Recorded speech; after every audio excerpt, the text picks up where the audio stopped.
देहो देवालय प्रोक्तो देहि देवो निरंजनः अर्चितः सर्वभावेन स्वानुभूत्या विराजते।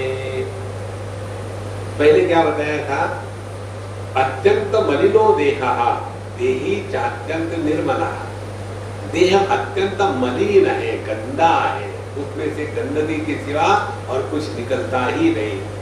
अब बताते हैं अत्यंत देहो देवालय प्रोक्तः। तो हम कैसे समझे इसको? तो इसको ऐसा समझना है कि जब अपने देह की तरफ देखते हैं तो पहला श्लोक अत्यंत मलिनो देहः, और जो अन्य के देह को देखते हैं तो देहो देवालय प्रोक्तः देहि देवो निरंजनः। तो सभी के सभी जितने भी प्राणी मात्र हैं वो भगवान के मोबाइल टेम्पल्स हैं, और उस मोबाइल टेम्पल में जो है वो भगवान है। तो देहो देवालय प्रोक्तः देहि देवो निरंजनः, और उसमें प्रकट होने वाला जो देव है भगवान है वो शुद्ध पवित्र है। अर्चितः सर्वभावेन, इसका अर्थ क्या है? हाँ जी, हमने तो सबको भगवान मान लिया है। मान लेने से नहीं होता, उसके बाद आपका व्यवहार कैसा है। देखो, ये कहना कि देखो हमने तो इस पत्थर पे भगवान को मान लिया है, फिर मुझे ऊपर चढ़ना है तो उसी भगवान के सर पर पैर रख के ऊपर चढ़ूंगा। कहना कि भगवान सब में है, मान लेना, लेकिन व्यवहार में यदि उतर में नहीं आया तो वो मान लेना गलत है। इसीलिए सर्वभावेन अर्चिता।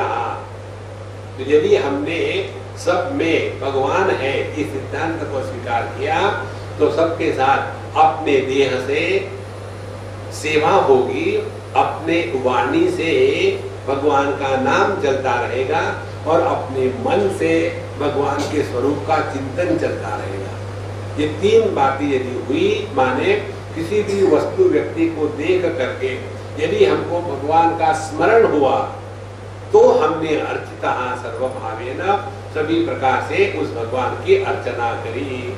सर्वभावेन स्वानुभूत्या विराजते, और फिर वही अपना अनुभव दृढ़ हो जाएगा कि जैसे सभी में परमात्मा ही प्रकट हो रहे हैं, इसी प्रकार से जिसको मैं कहता हूं उसमें भी उसी परमात्मा का प्रकाश है। भक्ति साधना में भगवान के दर्शन का महात्म्य होकर के साधना प्रारंभ होती है। वेदांत के दर्शन में अपने परमात्मा स्वरूप को पहचानने की साधना है, और जब दोनों परिपूर्ण हो जाती है तो तत्वमसि महावाक्य का उपदेश सफल हो जाता है। इस प्रकार से अर्चितः सर्वभावेन स्वानुभूत्या विराजते। उसके पश्चात और आगे चल रही है साधना। मौनम स्वाध्ययनम ध्यानम ध्येयम ब्रह्मानुचिंतनम ज्ञानेनेति तयो सम्यक् निषेधांत प्रदर्शनम। अब आती है साधना मौन रखने की। देखो, मौन को लेकर के बड़े कंफ्यूजन है, लेकिन अच्छा ही है जो है। मौन नॉर्मली हम लोग क्या समझते हैं? अपने मुख से बात करना बंद कर देना, उसको मौन कहते हैं। एक बार हम हरिद्वार में गए किसी महात्मा जी को मिलने के लिए, तो उनके जो सेवक थे उन्होंने कहा कि महाराज जी मौन में। उन्होंने कहा ठीक है, फिर बाद में आएंगे। अब निकल के बाहर गए तो वो फिर सेवक दौड़ के आया, बोले महाराज जी ने आपको बुलाया है। उन्होंने कहा वो मौन में है तो कैसे बुलाए? बोले उन्होंने गलती कर दी।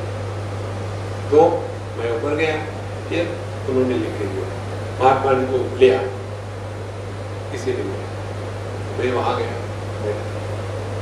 अब बैठ गया। मौन है तो क्या बात करनी, लेकिन मैं ये भूल गया कि मौन उनका है, मेरा नहीं। मैं चुप हो गया। फिर उन्होंने लिखी चिट्ठी, आप कहाँ से पधारे? I can talk. मैंने उत्तर दिया, मैं वृंदावन से आया। फिर उन्होंने कहा कितने दिन रहने का प्रोग्राम है? फिर मैंने लिख दिया जैसे प्रभु इच्छा। और जो बाहर आ गया, मैं क्या बेवकूफ हूँ, आई कैन टॉक। ये मौन के कार्टून होते हैं। अन्य के साथ बात करो, उसमें नुकसान नहीं है। क्यों नुकसान नहीं है? अगला सुनता कहाँ है? तो उसमें कोई नुकसान नहीं है। नुकसान होता है जब हम अपने से बात करते हैं, तब अपने आप से बात करना बंद कर दो। भगवत गीता में मौन का यही अर्थ होता है। मौन का तात्पर्य है मन प्रसाद सौम्यत्वम मौनम आत्म विनिग्रह। मन प्रसाद, मन हमेशा प्रसन्न है। मौनम, हम अपने आप से बात करना बंद कर। किसी को यदि एक नया प्रोजेक्ट चाहिए तो मुझे 50% पार्टनरशिप दे दे। प्रोजेक्ट ये है कि मनुष्य अपने आप से बात करते समय कितनी एनर्जी वेस्ट होती है, इसका कोई नाप तोल नहीं। और जब आदमी अपने आप से बात नहीं करता तब कितनी एनर्जी सेव होती है, तो आपको पता चलेगा आपकी जितनी एनर्जी वेस्ट होती है ना, उतनी एनर्जी से एक पूरा का पूरा सैटेलाइट भारत से उठा करके आकाश में रख सकते। इतनी एनर्जी वेस्ट होती है। केवल अपने आप से बात करना बंद करना है, मौनम। और जब हम अपने आप से बात करना बंद करेंगे तो उसका अर्थ क्या है? मौनम स्वाध्ययनम। फिर हम अपने मन का अध्ययन करेंगे कि मन फ्रस्ट्रेटेड है, गुस्से वाला है, इसमें अनेक कामनाएं हैं, इसमें मान है, इसमें अपमान है, दुख के कारण दुखी होता, सुख के कारण सुखी होता है। जहां हम अपने इस मन के वातावरण के बारे में अत्यंत जागृत हो जाएंगे, तब हमने असली मौन का अर्थ समझा है। लेकिन पहला जो मौन है वो भी आवश्यक है। वो आवश्यक इसलिए है, एक जगह हमारे लिए कोई अम्मा खाना लाती, वो और पति महाराज दोनों आते। पति महाराज से बात होती थी, पत्नी महाराज ने खाना खिलाया। एक दिन हमने गलती कर पति से पूछा कि अम्मा बात नहीं करते? बोले नहीं, उनका व्रत है, वो कभी 6 महीने, कभी 2 महीने, कभी 15 दिन मौन रखती है। और हम सभी लोगों को घर में अब आदत है। दूसरी बार ही बोलना शुरू कर दिए, अम्मा तुम्हारा मौन क्या? बोले नहीं, आज मेरा मौन नहीं। इतनी बोल रही थी कि पूछो। 6 महीने का बदला। फिर जैसे मुझे कई लोग फोन करते हैं, स्वामी जी आपकी आवाज सुनने के लिए मैंने फोन करी, और इतने बोलते जाएंगे कि फिर मैं फोन नीचे रख करके कर देता हूँ बीच में, हाँ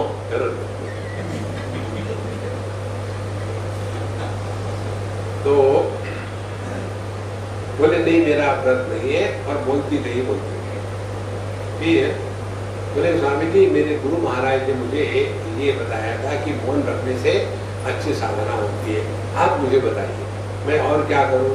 हमने कहा देखो, पहले तो ये बात है, तुम्हारे गुरु महाराज को मेरे प्रणाम कहते हैं।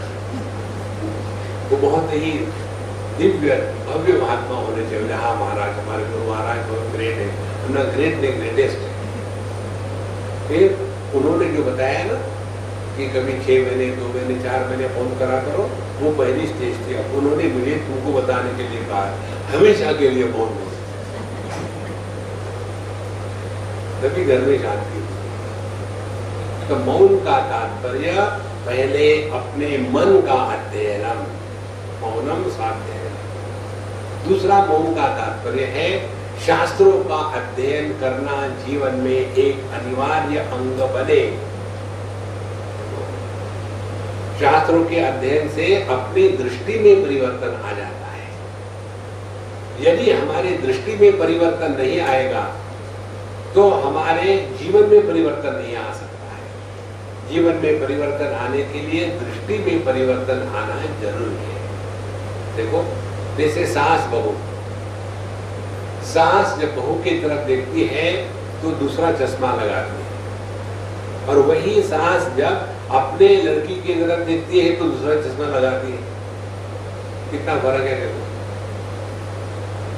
तो शास्त्र, उसका अध्ययन हमारे दृष्टि में परिवर्तन लाते हैं। तो जहां दृष्टि में परिवर्तन आया वहां जीवन में परिवर्तन आ जाता है। इसीलिए नित्य निरंतर कम से कम 1 घंटा हम अध्ययन कह रहे हैं, पाठ नहीं कह रहे। पाठ करने से आप चटनी बना सकते हो। आपको मालूम है ना, कई लोग जब पाठ करते हैं तो हिलते हैं ऐसा। धर्मा क्षेत्रे गुरु क्षेत्रे नवैदाय स्वाहा मगा पांडवाने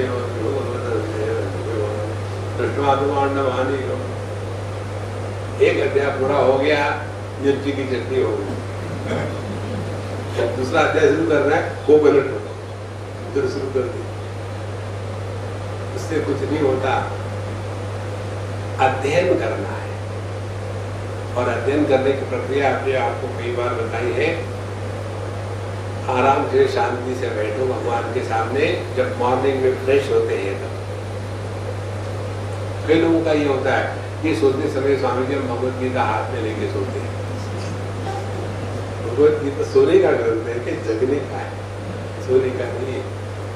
एक मिडिल ईस्ट से सज्जन आए थे और आकर के उनके स्वामी जी मैं बहुत फ्रस्ट्रेट हूँ, नींद ही नहीं आई, कितनी भी गोलियां खाऊं कुछ नहीं हो, पता नहीं क्या करूँ। हमने कहा भगवत गीता पढ़ो।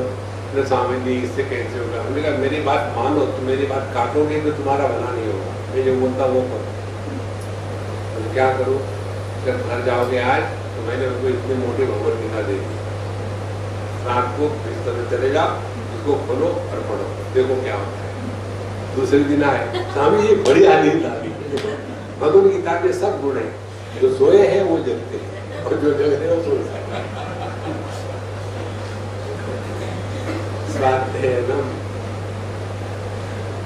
इसका कारण यही है कि हम इतने अंतर्मुखी हो जाते हैं कि अपने आप नींद आ जाती है, हमें दुनिया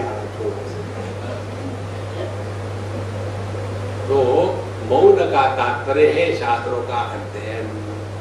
और जैसे शास्त्रों का अध्ययन करेंगे तो हमको अपने बारे में पूरी जानकारी मिलेगी, हमको जगत के बारे में जानकारी मिलेगी, फिर हमको ईश्वर के बारे में जानकारी मिलेगी, और फिर हमको साधना के बारे में जानकारी मिलेगी। कितने ही हम लोग साधना के नाम पर कितनी उटपटांग चीजें करते हैं, क्योंकि पता ही नहीं। किसी को देख लिया, इनक्रेडिबल इंडिया, एक पहाड़ के सुइसाइडल पॉइंट पर चले गए, वहां एक टांग पर खड़े हैं, हाथ ऊपर कर लिए और बढ़िया फोटो आया एक लड़की का। इनक्रेडिबल इंडिया समझ लिया, इंडिया माने वहां जाके खड़े रहो और ये शुरू होगी खड़े रहो। ये साधना नहीं होती। देखा किसी के हाथ में रुद्राक्ष की माला है, अच्छा वो माला है, फिर रुद्राक्ष के पीछे पड़े, फिर रुद्राक्ष की माला उसको चांदी में करे कि सोने में करे कि किसमें करे कि क्या करे, फिर रुद्राक्ष ले ली। दूसरे जो महात्मा है वो तो तुलसी माला लेते हैं। तुलसी माला पावरफुल होती है कि रुद्राक्ष की माला, दोनों रखेंगे, दोनों माला का झगड़ा, तो क्यों आगे? ये साधना नहीं होती। उसी प्रकार से जैसे टेररिस्ट लोग गन लेके चलते हैं, वैसे योगा स्टूडेंट मैट्रेस लेके जहाँ के खटास से का इससे कुछ नहीं होता। ये साधना नहीं होती। किसी तीर्थ क्षेत्र पर गए तो वहां जाने के बाद 1 रुपए की कॉइन्स ले लिए, 90 10 पैसे वो रख लेते हैं। फिर भिखारी बैठे, दिया, दान हो गया। एक बार हम गए थे गांगापुर, हमारे साथ एक अम्मा थी, बोले स्वामी जी मुझे वहाँ अन्नदान करना है। हमने कहा देखो जहाँ की जैसे ट्रेडिशन होती है ना वैसा करना चाहिए, अपनी बुद्धि मत लगाओ। बोले नहीं भाई मुझे सब मालूम है। वहाँ बड़ी बड़ी चपातियाँ बनाते हैं और चपाती दान करते हैं। वहाँ भिखारी लाइन से बैठे हैं। हमें एक दिन बोले एक बहुत ज्यादा हो जाएगी, मैं काट के आधा दे दूंगा। मैंने कहा मत काटो, कम लोगों को देना, क्यों काट रहे हो? बोले नहीं। काटी और गई देने के लिए, एक ने भी स्वीकार नहीं किया। बोले हमको नहीं चाहिए कटी हुई। तो उन्होंने मुझे कहा स्वामी मैं क्या करूँ?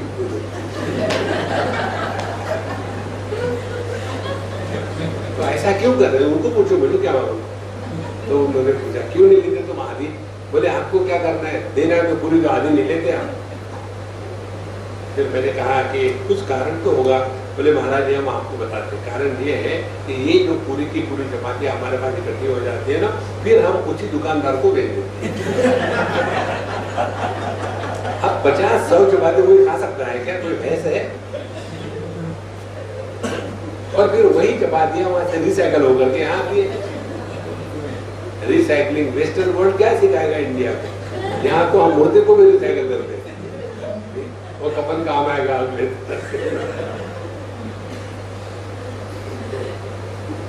इसलिए साधना का तात्पर्य क्या है वो हमको पता नहीं है, वही शास्त्रों में बता। तो 4 बातों की जानकारी शास्त्र के अध्ययन से होती है, और इस जानकारी के साथ आप बैठोगे तो ध्यानम ध्येयम ब्रह्मानुचिंतनम। फिर हमको ध्यान का तात्पर्य एक आसन में बैठना मात्र नहीं है, ये समझ में आता है। नहीं तो बाद में ध्यान क्या होता है, एक जगह एक आसन में बैठ ली, केवल आसन में बैठने से ही ध्यान होता है तो सभी वैसे महाध्यानी है। लेकिन ऐसे नहीं होता। ध्यान करने की वस्तु नहीं है, ध्यान देने की वस्तु है। ध्यान दो, करो मत। लेकिन मालूम ही नहीं, सब जगह जाकर देख लिया इन लोगों ने, अच्छा ये लोग ध्यान करते हैं, गंगा जी के किनारे बैठे हैं वो रेत में, और बिल्कुल बढ़िया पोज दे करके सामने टर्किश टॉवेल है, उस पर 2-3 पत्थर रखे हैं, एक पत्थर के नीचे 100 का नोट रखा है। बाकी के लोग कहते हैं कि लोग कहते हैं हिमालय में बड़े बड़े सिद्ध महात्मा है, मुझे तो हिमालय भी जाने की जरूरत पड़ी, यही पड़ी हुई है। फिर एक 100 का पत्ता और उसी इसके नीचे, और पंजाबी उससे भी एक्सपर्ट होते हैं, वो जाएंगे 100 का पत्ता लेकर के और वहां से 99 रुपए गिन करके ले लेंगे, 100 का पत्ता 1 रुपया डालना, और चेंज भी नहीं मिल रही थी तो ऐसा करना। यह ध्यान नहीं होता। ऐसा क्यों करते हैं? क्योंकि जानकारी नहीं है। तो शास्त्रों के अध्ययन से 4 बातों की जानकारी होती है, अपने बारे में, जगत के बारे में, ईश्वर के बारे में, और फिर साधना के बारे में। इस जानकारी के साथ जो जीता है वो साधक है, बाकी के केवल बोझा ढोने वाले गधे। मौनम स्वाध्यायनम ध्येयम ब्रह्मानुचिंतनम ज्ञानेन एति तयोः सम्यक् निषेधांत प्रदर्शनम।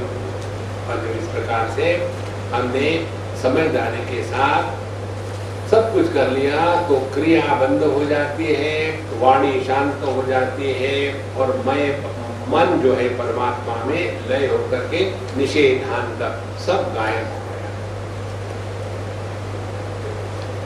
फिर तत्र माता अमाता भवति, तत्र वेदाः अवेदाः भवन्ति, सब कुछ निकल गया। तो जिसका त्याग नहीं हो सकता वो जो बचा है वो अपना स्वरूप है। जिसका जिसका त्याग हो सकता है वो हम नहीं है। जैसे हमारे पत्नी का भगवान की कृपा से देहांत हो गया, तो पति मर गया, पति का डिलीट हो सकता है, मैं नहीं हो सकता डिलीट। इसी प्रकार से देह मर गया तो देह डिलीट हो सकता है, हम तो ज्यों के त्यों है। जो त्याज्य नहीं है माने जो त्यागा नहीं जा सकता वो हम है, और जो पकड़ा नहीं जा सकता वो दुनिया है। लेकिन हमारा पूरा जीवन किसमें जा रहा है? दुनिया को पकड़ने में और अपना त्याग करने में। दोनों ही विरुद्ध बातें हो रही है। ज्ञानेनेति तयोः सम्यक् निषेधांत प्रदर्शनम।